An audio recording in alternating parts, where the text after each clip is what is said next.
The year was 1872, and the desert stretched endless beneath a sky of burning brass. Heat shimmered over the dunes like ghosts dancing in the distance. The sun had no mercy that day. It baked the land until even the lizards hid beneath stones, and the air itself seemed to hum with pain. Emma Wade walked alone through that cruel sea of sand. Her dress, once blue, was now the color of dust. The bonnet that had shielded her from the morning glare hung limp around her neck, the ribbon stained with sweat. Her boots, city-made and far too fine for this country, had long since split at the seams, and blood darkened the edges where her skin had given up its fight. Her canteen was empty. She shook it once, out of habit more than hope. Not a sound, not a drop. Still she walked. Once, Emma had known comfort. In St. Louis, her father's home had been filled with lace curtains and laughter. But laughter has a way of dying when money runs thin.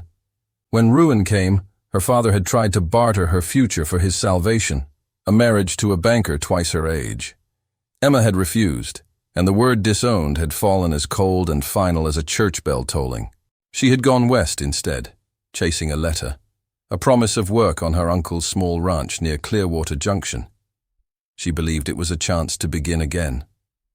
But when she arrived, she found only ashes. The ranch had burned in a raid years before. Her uncle was long dead. The last trace of her kin had vanished into the dust. Now the desert had claimed her too. By late afternoon, the light turned to copper. The wind began to rise, slow and strange, carrying with it the hiss of sand against rock. Emma stumbled over a dry riverbed, her vision blurring. She thought she saw water once, glittering just ahead. But when she fell to her knees, her hands met nothing but burning earth. "Please," she whispered to no one. "Just one drink." The world tilted. The horizon spun. She tried to stand, but her legs refused. A hot wind screamed through the emptiness, and Emma curled into herself, too tired even to pray. The storm rolled in, thick and red, swallowing sky and ground alike. And then, through that storm, came a shadow.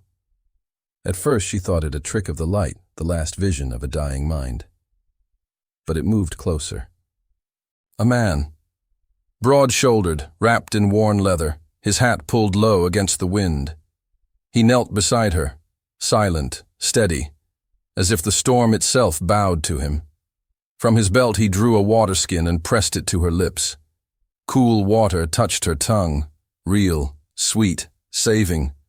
She gasped, and he caught her as she swayed. "Easy now," the stranger said, his voice quiet but certain. "You're safe." And before darkness took her, Emma thought she saw the faintest kindness in his eyes, like the first light after a storm. When Emma opened her eyes, the world had changed. The storm was gone. The light that met her was soft and golden, filtered through cracks in a roof made of timber and clay. For a moment, she lay still, unsure if she'd awakened in heaven or in some cruel dream before death. Then she smelled smoke, real smoke from a nearby fire, and the scent of coffee, faint but rich. Her body ached, her lips split with dryness, yet there was warmth beneath her, a blanket of coarse wool tucked around her shoulders. Slowly she turned her head. The room was small but sturdy, built from logs chinked with red mud. A rifle hung above the door. A single window looked out onto a world washed clean by rain. He was there, sitting beside the fire, the man who had found her. He moved with quiet purpose, his back to her as he stirred a pot hung over the flames. His clothes were plain, a linen shirt, sleeves rolled to his forearms, trousers patched at the knees. Sunlight caught the streaks of grey in his dark hair.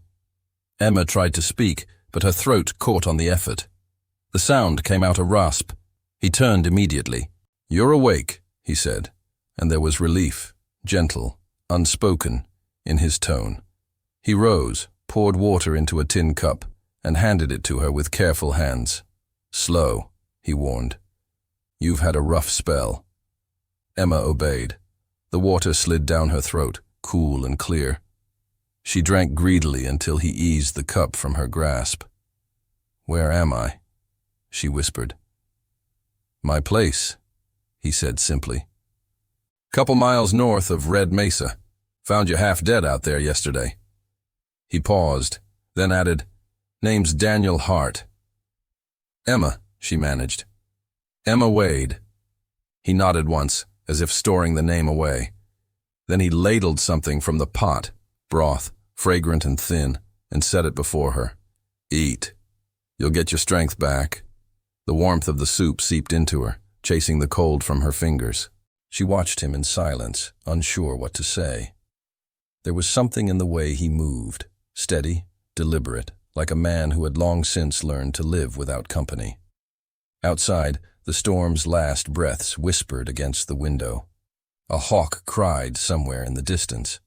For the first time in days, Emma felt the edges of safety. Why did you help me? She asked softly. Daniel glanced toward her, his eyes shadowed beneath his brow. Because no one else would have found you in time, he said. And because once, someone helped me.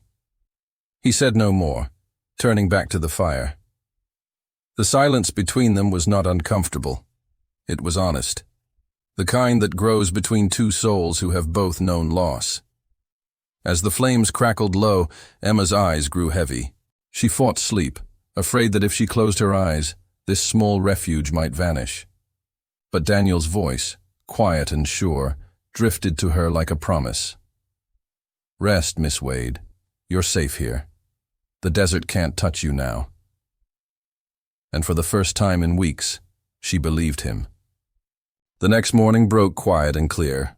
The storm had scrubbed the sky clean, leaving it the color of polished glass. Sunlight spilled through the cabin window and brushed Emma's face, stirring her from sleep. For a long while she lay still, listening. There was the crackle of a fire, the rhythmic sound of metal striking wood, and somewhere outside the steady breath of a horse. Every sound spoke of life, simple, rough-edged, but alive. After the endless silence of the desert, it was the sweetest sound she'd ever known. She pushed herself upright, wincing as her muscles protested. Daniel was outside, splitting logs near the shed. Through the open door, she saw him lift the axe, bring it down clean, then stack the pieces neatly in a pile. His movements were sure, practiced, like a man who had lived by his hands for years. Emma swung her legs over the side of the bed. Her bare feet met the wooden floor, smooth but cool beneath her skin. Someone, Daniel, she realized, had bandaged the blisters on her heels. Her dress, torn and dust-stained, hung neatly over a chair, washed and mended as best as possible. A clean shirt of his hung beside it, too broad for her frame but soft with wear. When Daniel stepped back inside, the scent of pine and smoke followed him. He set the axe by the door and nodded toward her with quiet approval. "You're up." "I am," she said, voice still rough. "Thanks to you." He shrugged, as though her gratitude made him uncomfortable. "You'd have done the same," Emma smiled faintly. "I'm not sure I'd have had the strength." Daniel poured coffee into 2 tin cups and handed her one. "Strength shows up when it's needed," he said simply, settling by the fire. "You prove that much." They drank in silence for a time. Outside, the desert stretched endless and golden, dotted with mesquite and sage. The air held that rare freshness that follows rain. Yet even amid that beauty, a heaviness lingered, something unspoken. "How long have you lived out here alone?" Emma asked finally. He looked toward the window before answering. 6 years, he said. "Since my wife passed." The words hung there, gentle but firm, like stones laid on a grave. Emma felt a pang she couldn't name. She looked at his hands, strong, calloused, yet careful as he set down his cup. There was grief in his eyes, yes, but not bitterness. Just endurance. "I'm sorry," she murmured. He nodded once. "Don't be. The land's hard, but it teaches you what matters." Emma studied him quietly, realizing how much the wilderness had shaped him, how solitude had carved both silence and kindness into his face. And for the first time since she'd left St. Louis, she felt something she hadn't dared to feel in a long while: hope. The days that followed passed like slow-moving clouds over a wide sky.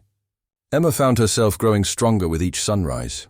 The desert no longer looked like an enemy. It was still harsh, but alive, filled with rhythm and quiet grace. And Daniel's cabin, rough though it was, began to feel less like a stranger's shelter and more like a small corner of the world where she could breathe again. She started helping where she could. At first, Daniel protested. "You don't need to work," he told her. "You're still recovering." But Emma had never been one to sit idle. She mended a torn curtain, swept dust from the corners, and washed tin plates in water hauled from the creek. When Daniel came back from tending the horses, he found the cabin brighter somehow, the air lighter. A bunch of wildflowers, small and yellow, sat in an old jar on the windowsill. "You didn't have to do that," he said quietly, setting down his gloves. "I know," she replied. "But I wanted to. It's peaceful work." He gave a faint smile, quick, shy, but real. "Haven't seen flowers in here for a long time." They ate together each evening at the rough wooden table, speaking little at first. Emma asked about the land, the mesas, the canyons, the river that shimmered in the distance. Daniel told her how to read the clouds for rain, how to track a storm by scent, and how the desert, cruel as it could be, always offered a second chance to those who respected it. His voice carried the slow rhythm of someone who spoke only when his words mattered, and Emma listened as though each one was a secret she was being trusted to keep. One afternoon, while hanging laundry on the line, Emma caught sight of something near the barn, a small wooden cross half hidden by tall grass. She walked closer and brushed the dust from it. The name carved into the wood stopped her heart for a moment. Sarah Hart. She turned as Daniel approached, his hat in his hand, the sunlight soft on his face. He didn't look angry, just distant, as if that name had been both wound and memory for too long. "She was your wife," Emma said gently. Daniel nodded. "A fever took her. 5 winters ago." Emma lowered her gaze. "I'm sorry. You must have loved her deeply." "I did," he said simply. "Still do, in a way. You don't forget a soul like that. But time, it changes what love means. Turns it from pain into something quieter, like a song you still remember but don't need to sing every day." The honesty in his words struck her. Emma felt a warmth she didn't expect, a tenderness for this man who had carried his grief with such grace. That evening, as the sun bled red across the mesas, Emma sat by the doorway, listening to the wind move through the sagebrush. For the first time since she'd left home, she wasn't thinking about where she came from or where she was going. She was simply there, in a place that felt, against all odds, like the beginning of something new. The desert softened as the weeks passed. Morning light poured through the cottonwoods by the creek, and evenings brought a hush that felt almost holy. The days found their rhythm, 2 souls learning how to live side by side without needing to fill every silence. Daniel began to teach Emma the desert's language. He showed her how to find the shallow wells hidden among the dry arroyos, how to read coyote tracks in the dust, and which cactus could be tapped for water when the sun turned cruel. He spoke little while he taught, but his patience said everything words could not. One morning he handed her a rifle. "You'll need to know this too," he said. "Out here, you learn to fend for yourself." Emma hesitated, running her hand along the smooth walnut stalk. "I've never shot a gun before." Daniel stepped behind her, his presence steady, close but never intrusive. "Then today's the day." He guided her stance, shoulder straight, breath slow, finger easy on the trigger. The shot cracked through the stillness, scattering a flock of birds into the sky. The bullet struck the edge of the tin can he'd placed on a fence post. Emma's eyes widened, then she laughed, a sound light and unguarded, like wind chimes in summer. "I hit it." "Near enough," Daniel said with a grin. "You'll get better." She looked up at him, smiling through the sunlit dust. "I will. I promise."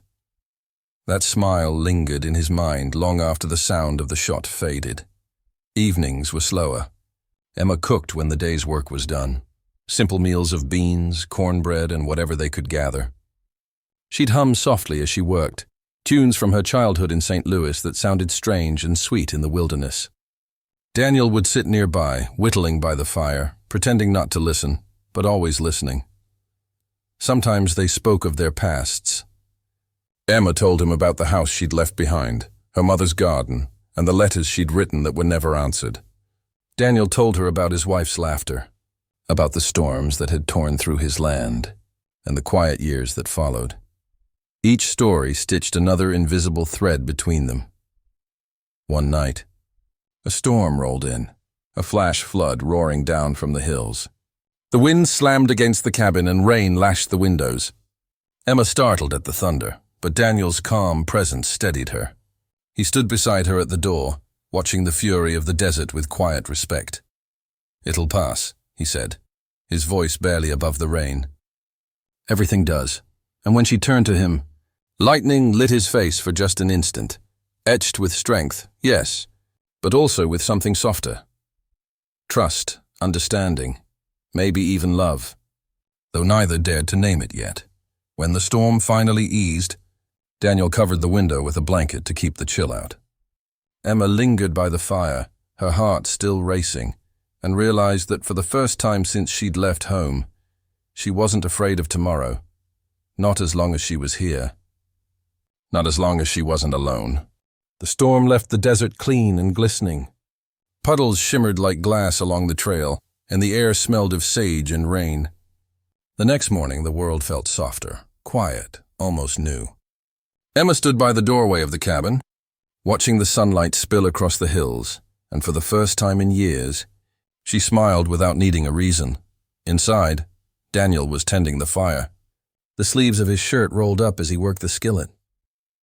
"You'll catch cold if you stand there barefoot," he said without turning. She laughed softly. "I doubt the desert has any cold left to give." "Still," he said, glancing back at her, "you'd best not tempt it. There was something steady in his voice that always made her feel anchored. Like even the wildest storm couldn't shake her. Loose as long as he was near, they shared breakfast, cornmeal cakes and wild honey, and afterward, Emma went to feed the horse while Daniel checked the traps along the ridge. When he returned near midday, he found her kneeling beside the corral, her hands brushing the horse's neck as she whispered softly to it. "You've got away with him," Daniel said. Setting down his pack, Emma looked up, smiling. "Maybe he just knows I'm as lost as he once was." Daniel's gaze lingered, his expression unreadable. "You're not lost anymore," he said. "Not here." The words caught her off guard. Something in the tone, gentle, certain, warmed a place inside her she hadn't realized was still cold. That evening, she sewed by lamplight while he mended a broken stirrup strap. Outside, coyotes called in the distance. The two of them sat close, the silence between them easy now, filled with quiet understanding. The light from the fire flickered across Daniel's face, softening the hard lines carved there by years of solitude. "Daniel," Emma said after a long pause, her voice barely above a whisper. "Do you ever think about leaving this place? Going back east?" He set down the strap, considering. "Once I did. But the land here, it has a way of holding you. Out there, everything's crowded, fast. Folks talk too much and mean too little. Here you can hear yourself think." Emma nodded slowly. "I used to think the same, that I needed noise, people, music, laughter. But now," she hesitated, eyes meeting his. "Now I think silence has its own kind of peace."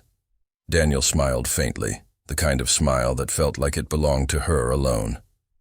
"You've learned quick," she blushed, lowering her gaze. The lamplight caught the edge of her hair, turning it to gold. Neither of them spoke for a long while. But as the fire burned low, Daniel reached across the table and gently brushed away a loose strand of hair from her cheek.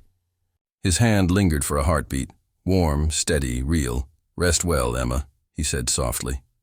"Tomorrow will be a long day." She nodded, unable to answer, her heart fluttering with something unspoken, something that frightened her and comforted her all at once.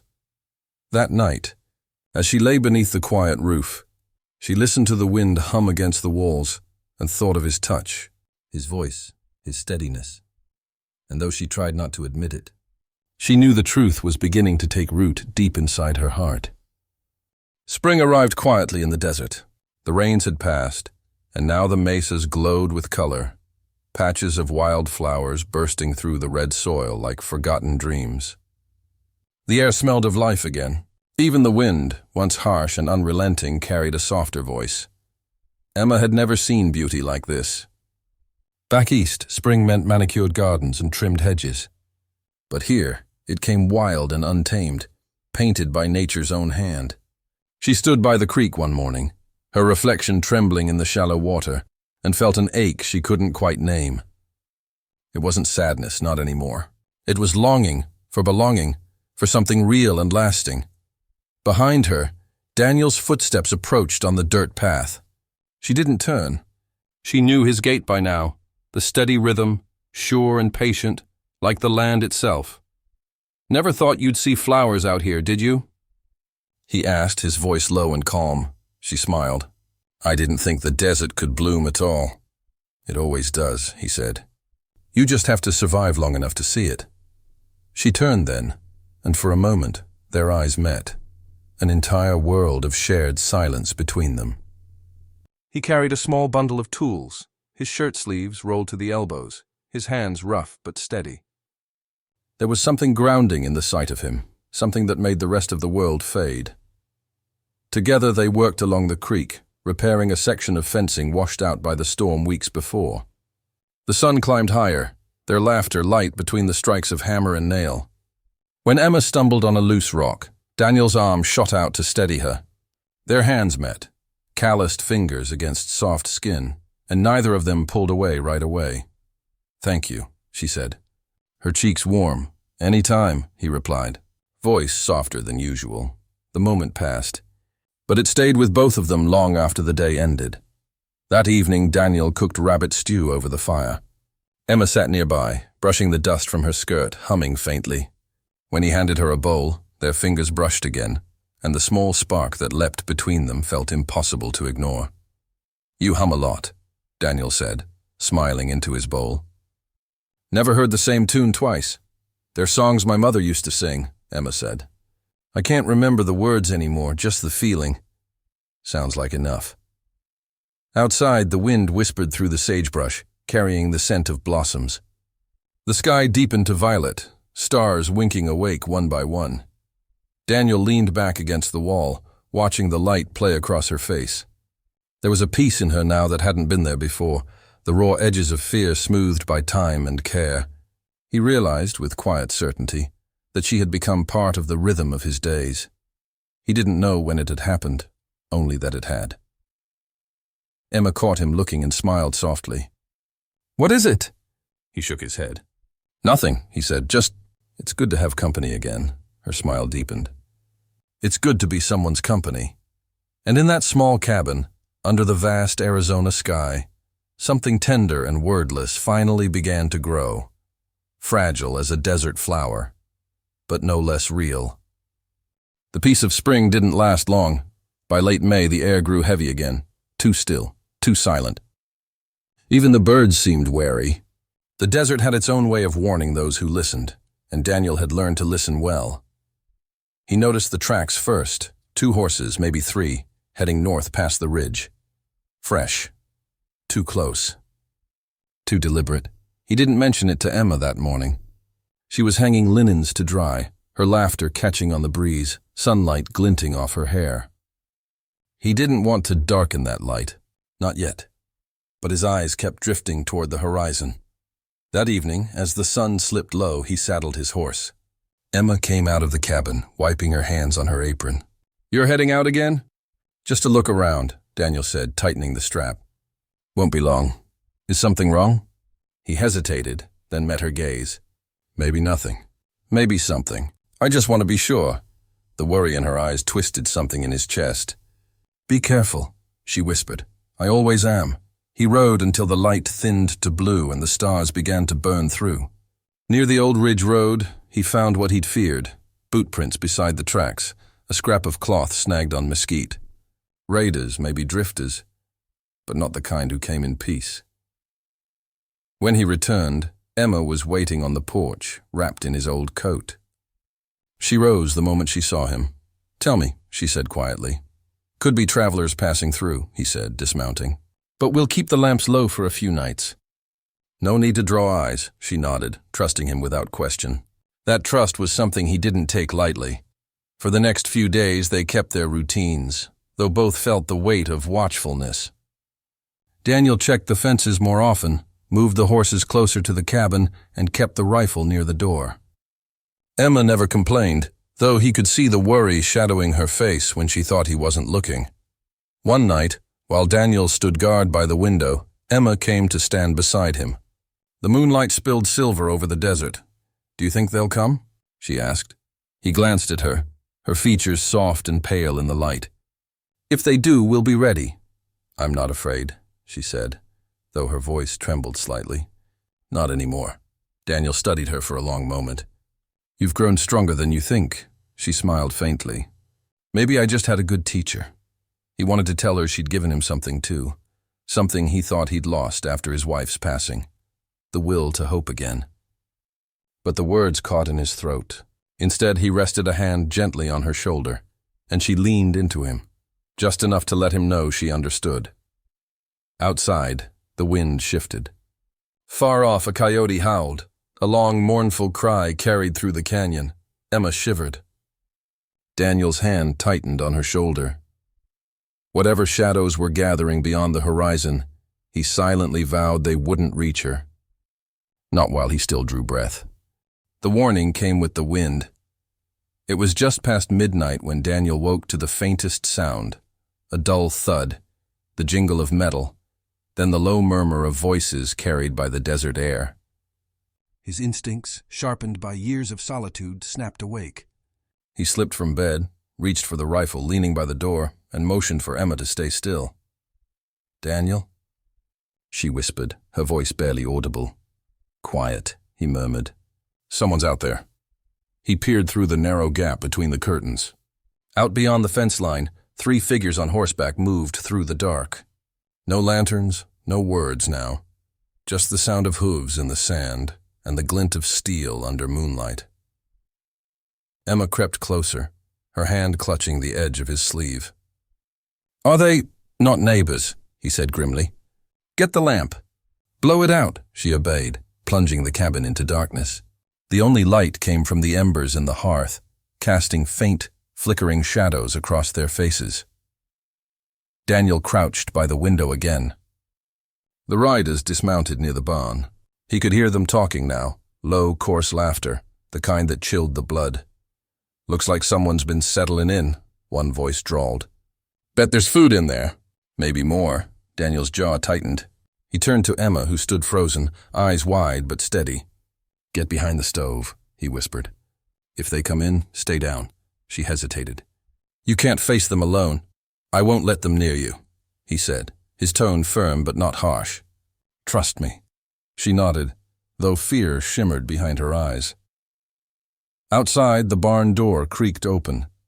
One of the horses snorted. Then came a crash, the sound of wood splintering. Daniel moved silently to the door, positioning himself just inside. A moment later, the first man appeared, a shadow outlined by the moonlight. He pushed the door open with a boot and stepped in, rifle slung over his shoulder. He never got the chance to raise it. Daniel fired once. The sound split the night wide open. The man dropped instantly, his weapon clattering to the floor. The other 2 shouted in surprise, ducking for cover. Emma flinched but did not scream. Her hands pressed against her mouth as Daniel took position by the window. The next minutes stretched thin as wire. Another rider tried circling to the back, but Daniel anticipated him, a second shot ringing out. The man fell, cursing into the dust. Then silence, tense, broken only by the wind. The last rider turned and fled, spurring his horse into the darkness, leaving his fallen behind. Daniel stayed still for a long while, listening, watching. When he was sure the danger had passed, he lowered the rifle and exhaled. Emma emerged slowly, trembling but composed. "Daniel," she whispered, "are you hurt?" He shook his head. "No, it's over." She crossed the room and threw her arms around him, trembling.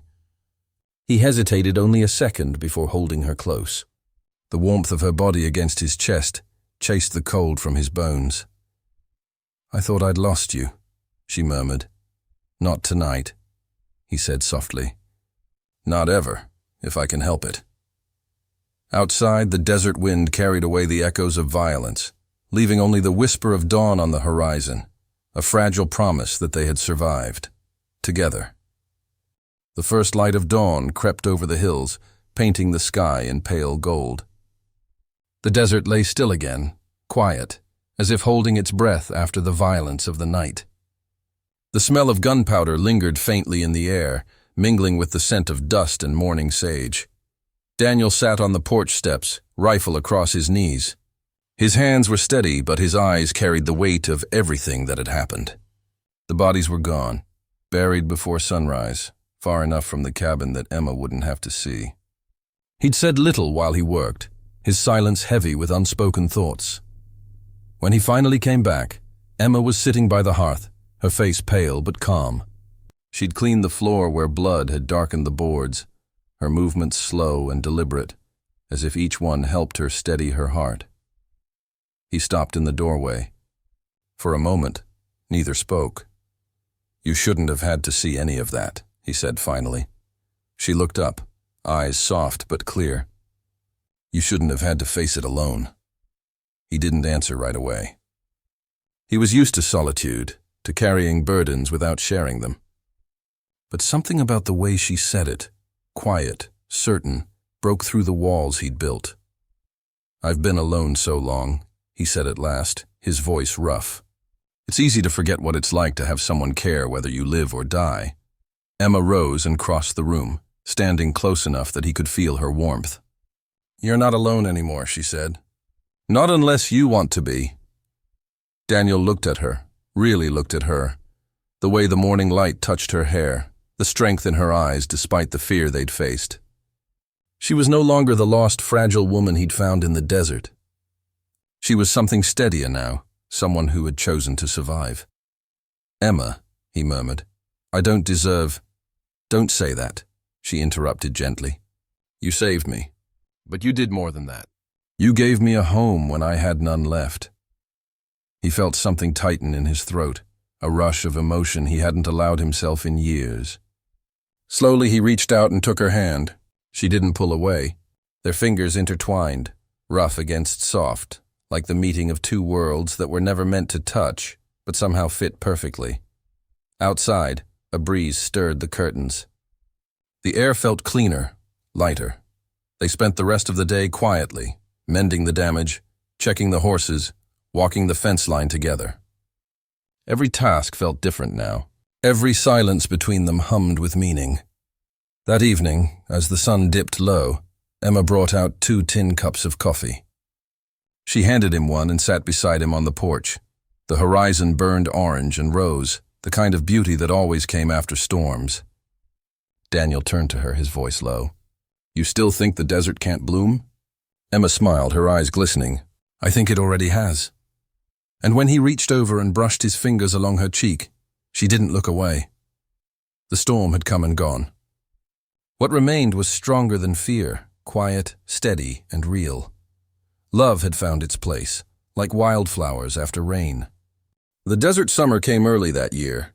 Days shimmered beneath the relentless sun, and the horizon wavered like a dream that might disappear if one stared too long. Yet within that heat and silence, the cabin by the creek had begun to feel like something sacred, a small, living proof that peace could exist even in the harshest place. Daniel rose before dawn each morning. He'd tend the horses, check the traps, then come back to find Emma waiting with coffee and a smile that never failed to soften him. It had become their quiet ritual, one that made the long days bearable. But with peace came memory, and memory was its own kind of storm. One afternoon, as Daniel repaired a broken saddle strap, Emma noticed his hands trembling slightly. "You're tired," she said. "You should rest," he shook his head. "It's not the work." She set aside her mending and sat beside him. "Then what is it?" For a long time he said nothing. The fire popped softly in the hearth. Then, in a voice that sounded worn from years of silence, he began. "My wife's name was Clara," he said. "We came here when this land was nothing but stone and scrub. Thought we'd build a life, and for a while we did. Then one spring, fever took her, fast and cruel. After she died, I buried her under the cottonwood near the creek. Couldn't bear to leave, but couldn't live either. So I stayed, half alive, waiting for the world to forget me." Emma's eyes filled with tears. She reached for his hand, her touch gentle. "I'm sorry," she whispered. He gave a small nod. I thought the land would take me too, one way or another. But then, you came along, half dead and stubborn as a mule. A faint smile tugged at his mouth. And for the first time in years, I wanted to fight again. To keep something alive. Emma felt her chest tighten. Daniel. She wanted to tell him what he'd done for her too. That he'd given her not just shelter, but meaning, a reason to breathe again. But the words stuck in her throat. Instead, she rested her head lightly against his shoulder. They sat that way for a long while, the silence between them warm, not empty. When dusk came, Emma walked down to the creek alone. The air was cool now, the sky bruised purple with night. She found the small wooden cross beneath the cottonwood and knelt beside it. The name Clara was faintly carved into the wood, worn by time. I'll take care of him, she whispered softly. I promise. When she returned to the cabin, Daniel was standing in the doorway, the firelight behind him painting his face in gold and shadow. He didn't ask where she'd gone. He already knew. She smiled faintly, and he smiled back. The distance that had always lingered between them seemed to fade, like mist burning away under morning light. Two hearts, both marked by loss, had finally found something neither dared hope for again. Not just love, but the courage to remember and the grace to begin anew. The days grew longer as summer deepened. Morning light lingered on the walls of the little cabin, spilling warmth across the rough-hewn floorboards. The creek still ran clear, whispering through the cottonwoods, and every evening the sky flamed orange before giving way to 1,000 stars. Emma had learned the rhythm of this place, the way the desert sighed when the wind changed, the sound of distant coyotes, the stillness before dawn. She had also learned the rhythm of Daniel's presence, his steady movements, the quiet strength in his voice, the way he always noticed when she was tired or troubled. Their lives had become intertwined without ceremony, each day a thread in something larger than either could name. One morning, while they worked side by side in the small garden patch behind the cabin, Emma brushed dirt from her hands and looked up at Daniel. Do you ever think about what comes next? She asked. He paused, resting on his shovel. Next? Yes, she said. This place, this life. What happens after all the work is done, after the danger's gone? Daniel looked toward the horizon, the line where sky met earth. Out here you don't plan far ahead, he said quietly. You just make it through each season and hope the next one's kind. Emma smiled faintly. Maybe I'd like to plan a little anyway. He glanced at her then, the ghost of a smile in his eyes. What would you plan? She hesitated. I'd plant more flowers by the creek. Build another room on the cabin. Maybe a porch that catches the morning sun, and maybe one day I'd like to fill it with laughter again. Her voice faltered slightly at that last part, and she quickly looked away. But Daniel heard it, the soft tremor of longing that mirrored his own. He leaned on the handle of the shovel, studying her. Laughter's a good thing to build for. She turned back to him, surprised. You think so? He nodded. The world takes enough from us. We ought to make what we can give back. For a moment, neither spoke. Then, without quite realizing it, Emma reached for his hand. Dirt and all, she laced her fingers with his. It wasn't a bold gesture, just honest, and that made it all the more powerful. Daniel didn't move, didn't pull away. He looked down at their joined hands, the roughness of his skin against hers, and felt something settle inside him. A quiet certainty that this woman, this moment, was what all the long years of loneliness had been leading toward. That evening, as the sun sank low, Daniel built a small fire by the creek. He brought out 2 mugs of coffee and they sat in silence, watching the sky turn to flame. The air smelled of smoke and wild sage. I never thought I'd have peace again, he said at last. Emma looked at him, her voice soft but sure. Maybe peace was always waiting for you to stop running, he smiled, a real unguarded smile. And maybe it was waiting for you to find it with me. The last of the light slipped below the horizon, and in its place came a stillness that felt like promise. Tomorrow would come, as it always did. But for the first time, neither of them feared what it might bring.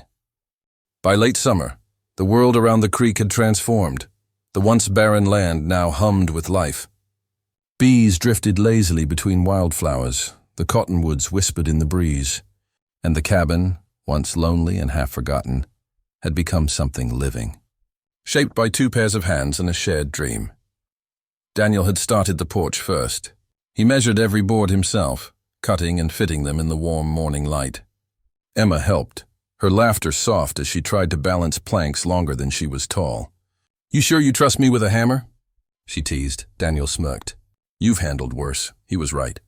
The woman who had once stumbled through the desert near death now stood sure-footed beside him, her skin sun-warmed, her eyes bright.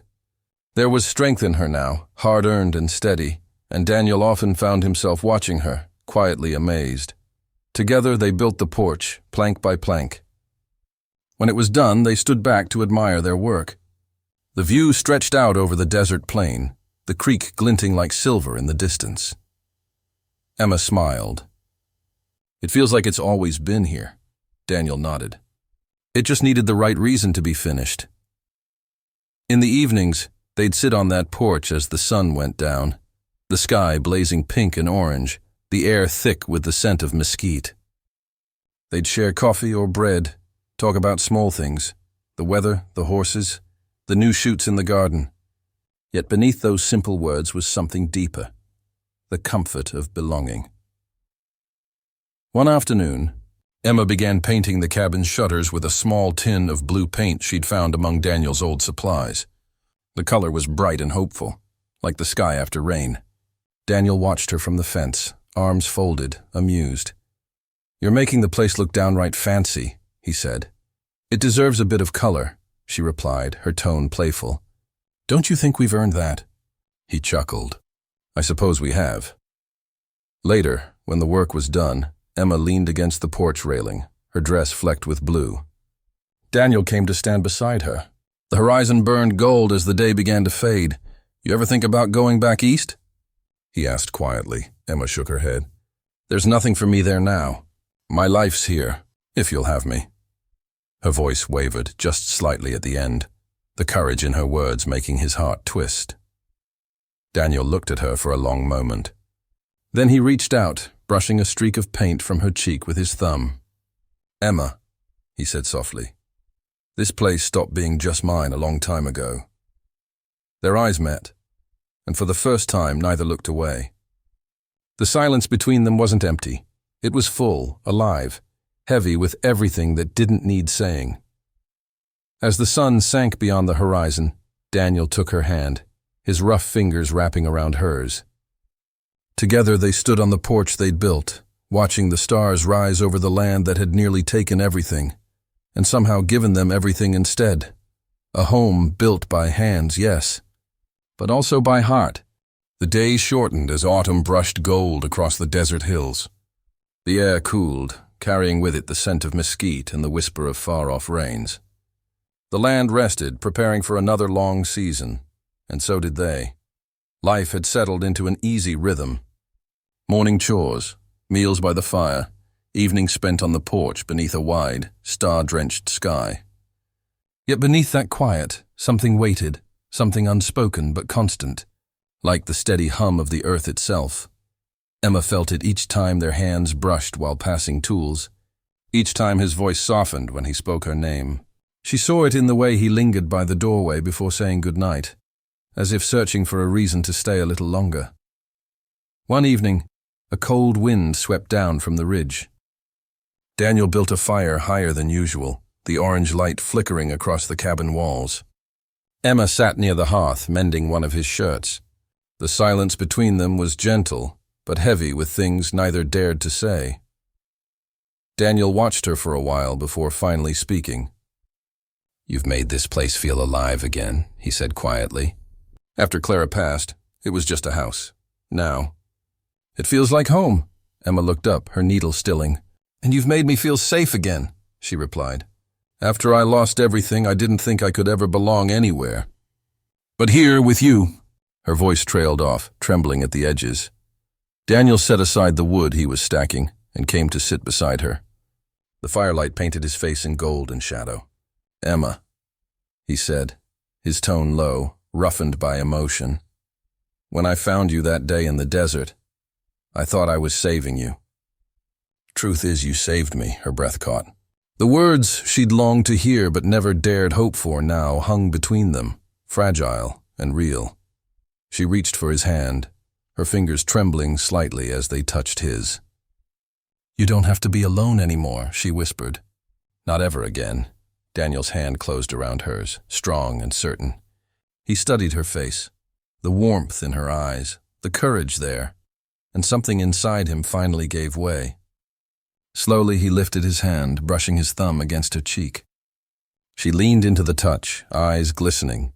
Then he kissed her, softly at first, like a promise he'd carried too long, then deeper, truer, with all the quiet love that had been growing between them since the day they met. When they finally pulled apart, the fire crackled softly, the world holding its breath.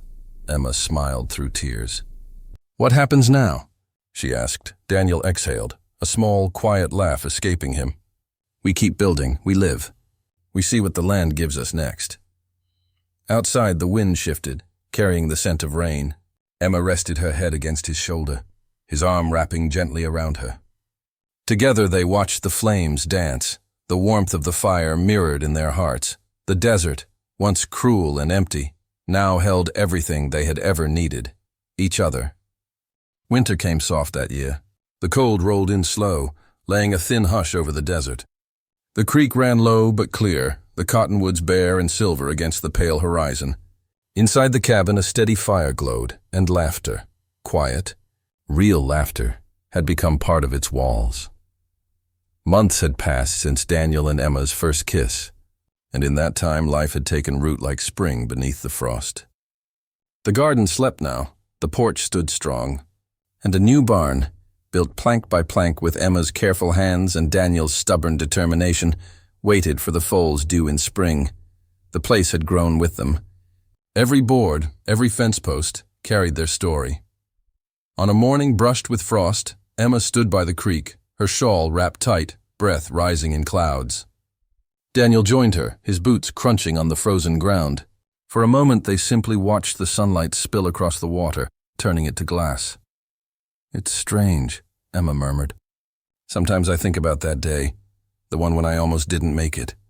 Feels like a lifetime ago," Daniel nodded slowly. "Maybe it was. Sometimes a man lives two lives, before and after the person who saves him." She turned toward him, her eyes bright with unshed tears. "I think we saved each other." He smiled, lines softening around his eyes. "Reckon you're right." They walked back toward the cabin together, hand in hand. Smoke curled from the chimney, and the smell of bread Emma had left rising filled the cold air. Inside, the table was set with 2 mugs, a small vase of wildflowers she'd found blooming stubbornly near the creek even in the chill.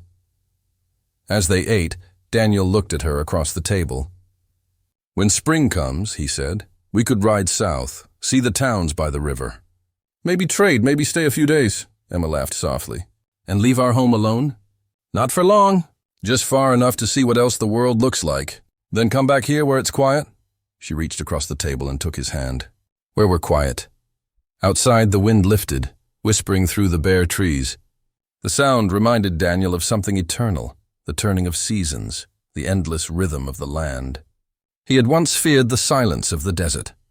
Now he cherished it. It was no longer emptiness, it was peace. That evening they sat together on the porch, wrapped in a single blanket. The sky blazed crimson, fading into violet, the stars slowly waking. The creek shimmered below, winding toward the horizon. Emma rested her head against his shoulder. "Do you think it ever ends?" she asked softly. "The hurt, the losing, the fear?"